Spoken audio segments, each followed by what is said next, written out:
Hello friends, it's Strawberry Witch and today we're doing another art journaling video.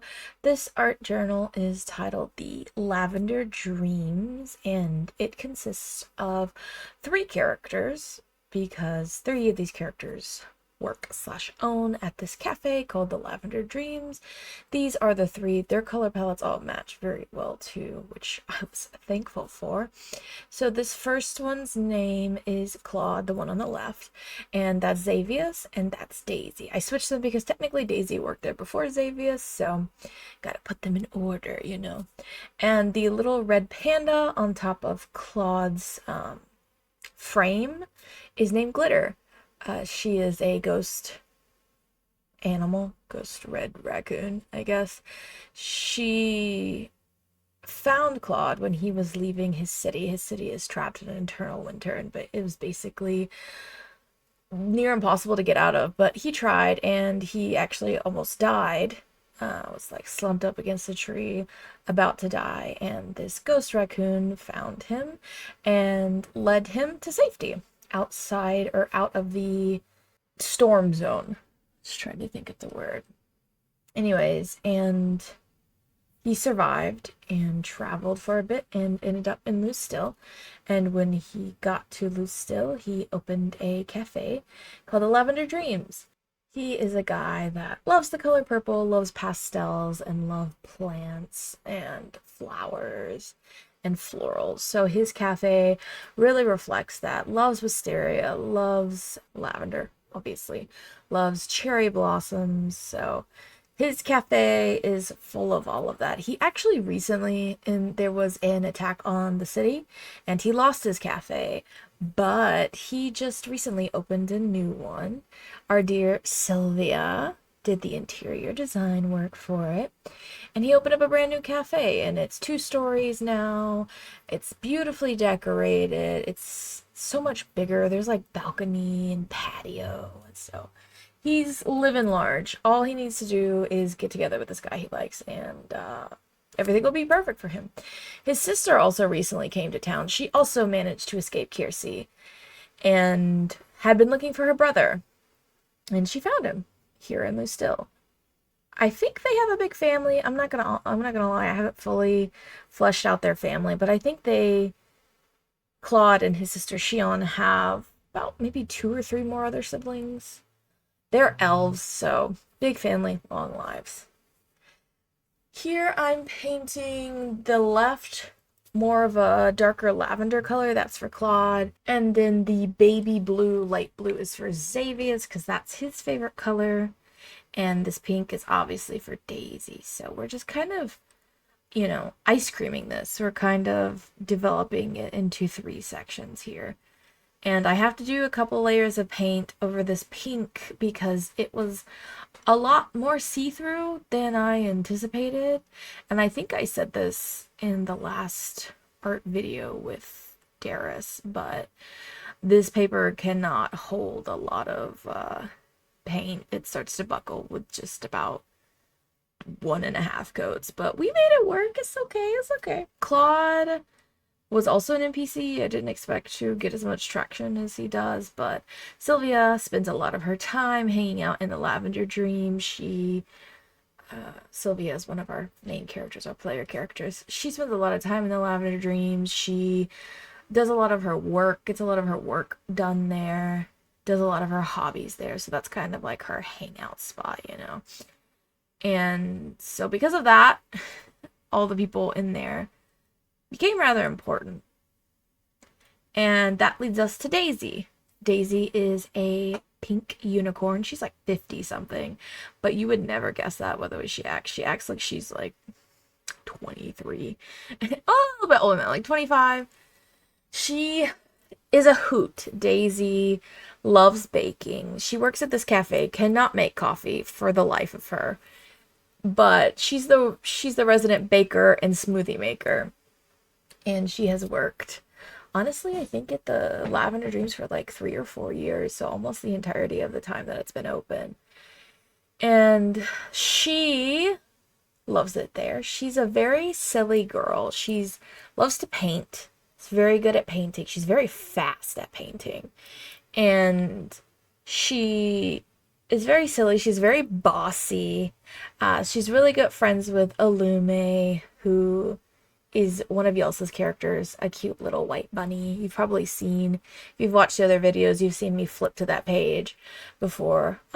She's really good friends with Illume because they're both bakers, so Daisy likes to take classes with Illume to try and become a better baker. Little preview of Daisy's voice there. Oh, I guess I didn't mention, these are my characters. These are my characters, some more Lustile NPCs. Yeah, they're great. I love them a lot. They became really important thanks to Sylvia. But Daisy is a hoot. We love Daisy in this household. Daisy is honestly very sweet. She's very loyal. She loves to make people smile just by making them laugh or with her cooking. She's also a little mischievous, of course, but loves to have fun. She is part of another job. Sylvia opened up, as I said earlier, an interior design business, and Daisy works for her. That's her other job because she's just so fast at painting and she enjoys it. So she also works for Sylvia. That is her other job.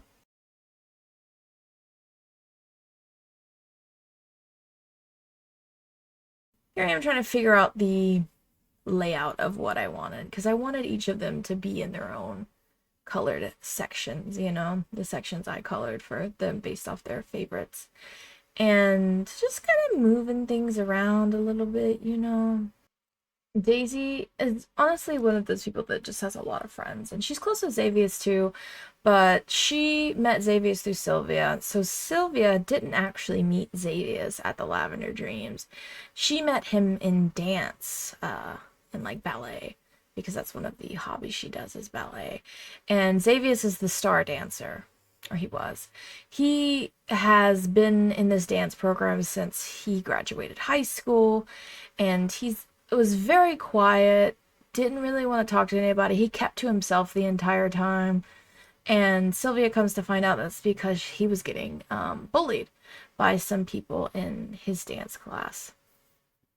And so because of that, and some backstory stuff, he kind of kept to himself because he didn't want people getting hurt or injured or having a hard time. These people hated Xavius so much because he was so successful and he was so good at what he did, and he was always the lead role, that they would bully him intentionally. Like they would put nasty smelling crap in his locker. There was one that was actually really bad. She would physically assault Xavius. Like, for example, she'd burn her cigarettes on his skin and like throw food or drink in his face, just because of petty jealousy. And Sylvia was not about that. Sylvia does not handle bullies. She does not like it. So she made it her prerogative to befriend Xavius. She would go up and talk to him, and he would look at her like she was crazy and not talk back. But she didn't care. She just kept talking as if they were besties. And so that's how they became friends. Eventually, Xavius started talking to her again. And slowly but surely they became friends. And then when Sylvia was gone on her, adventure, Xavier started working at the Lavender Dreams. So his bullies are gone because Sylvia put together a group of her, Kaze, her partner, Sinja, Xavius' now partner, who has been dealing with these bullies for a while, has been secretly fighting them because Xavius did not want Sinja to fight them. But I'll get more into that because the next page we're going to do is Sinja and Xavius. And Tora and Mika, Kaze's two best friends, and Winter, who is Xavius' ex. But they parted on good terms, and Winter still cares about Xavius a lot.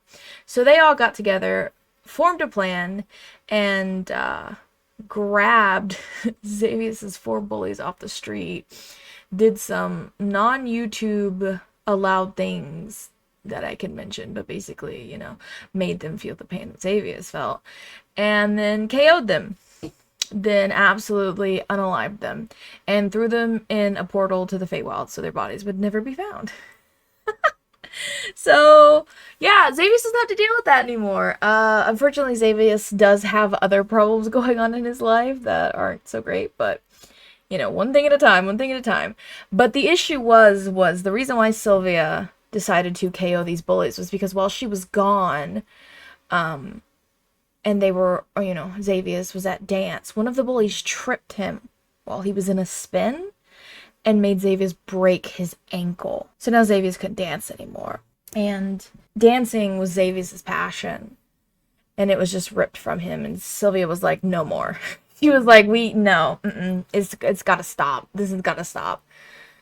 And Xavius has just recently healed from his injury. He'll be able to dance again, but it's been, what is it, March, April, May, June, July, August. It's been 5 months, and he's just now technically allowed to walk on his own. And it was really sad because Xavius fell into a huge depression because he couldn't dance anymore. But now he's at least pole dancing because that doesn't put as much pressure on his ankle because he can control how he lands on it.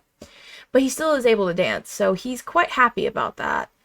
He at least has some form of dancing. I don't think he'll be able to normal like ballet dance until September, and even then he can't be doing like the crazy jumps and stunts that he was able to do before. So it's a slow process, but yeah. So Xavius, I think it is safe to say that Xavius is one of Sylvia's best friends, which is very funny. I think Daisy is too, but I think it's crazy because I didn't expect it for Xavius. Xavius was literally a character I made up on the spot because Yelhsa was like, does Sylvia meet anyone in dance that's interesting? But she was like, does Sylvia meet anyone in dance that's interesting? And I just made Xavius up on the fucking spot. Made him up on the spot. So, and he became such an important character. It's kind of nuts. So Xavius is definitely, I think, one of Sylvia's best friends, along with Daisy. And I know Sylvia has a lot of respect for Claude. So, yeah, that's kind of like... Oh, I forgot to say, Xavius is a half-elf. None of them can fight, except Xavius is now taking, like, self-defense classes with this guy named Orhan, who you'll see in the future. And Sylvia and Kaze is teaching them self-defense and how to use weapons and stuff like that, so they're not always so defenseless. I mean, Sylvia's not defenseless, obviously, she's a cleric, but you know what I mean. Like, she's only versed in magic, so he's trying to teach her sword training. And Xavius is actually going to get like a legit character sheet. I'm going to make him a rogue, I think. I think it's a Blade Master Rogue is the subclass I'm going for, because the Blade Master Rogue focuses a lot on dance. And I really wanted a subclass for him that focuses on dance. And it was ironic because when he was picking out the weapons he wanted to use, he picked out daggers. So I think it was meant to be. I'm very excited to see Sylvia because I think she's going to multi-class into a sword monk. Because Kaze, his main weapon of choice is katana. He always uses katanas. He's obsessed with swords. And so Sylvia wanted to learn them too, to spend time with him. And I think it's getting to a point where I think Yelhsa's going to for sure multi-class Sylvia into... was it a blade swinging monk or whatever that monk is, which is awesome because Kaze is a fighter, but his secondary class that he just dipped into is monk. So very cool for them. But yeah, Xavius is gonna get his own character sheet. That's exciting. It's very exciting. He's just gonna be a level 1, but if he keeps up with these classes, he will level up over time and perhaps can actually be useful one day, you know? And Xavius' partner, Senja, is a bard, so honestly, those two would work really well together, you know? Oh, here's me putting glitter everywhere, which at the time, I did not think about it. I was just like, I feel like this page needs something, you know? I feel like it needs something. And then I just put glitter on it. And then I forgot, like, I realized, hey, glitter for glitter. Glitter representation. Glitter can actually transform into any animal she wants. It's just Sylvia met her as a panda, as a red panda. So, but yeah, she can actually transform into any animal she wants. It's like you come into the cafe one day, and one day there was this one time she was a cow. One time she was a sheep. She's been a snake. She's been a squirrel, a chipmunk. She's been all kinds of crazy crap. A turtle. I think turtle is one of her favorite forms. She really likes Claude's romance interest, Koa. He's in the Golden Serpent. He's a specter, so he's like, you know, undead ghost dude. And so I think Glitter gets along with him a lot because she is also an undead ghost. animal. But here I finished my page. I blabbed a lot. I had a lot to say about these characters. But here's my page. I really like how it came out. Their color palettes work so well together. I got so lucky with how well their color palettes work together. I'm just very happy with how it turned out. It looks gorgeous. They all three just, their similar aesthetics was a lifesaver for me. And I didn't have to think too hard about what I wanted to do for them, so that's great. Now, I forgot to put actual dried flowers on this page. I did put dried flowers on this page, so I will, at the end, show you what the actual completed picture looks like, because it's not this. Here it is. This is what it looks like. It's got actual dried flowers on it, and I actually put some dried lavender on it, so it can even smell like Lavender Dreams. But yes. That is all for today. Thank you so much for hanging out with me and listening to me ramble. I had a great time filming this voiceover to tell you about my characters. And I will see you in the next video. Have a great rest of your day. Bye bye.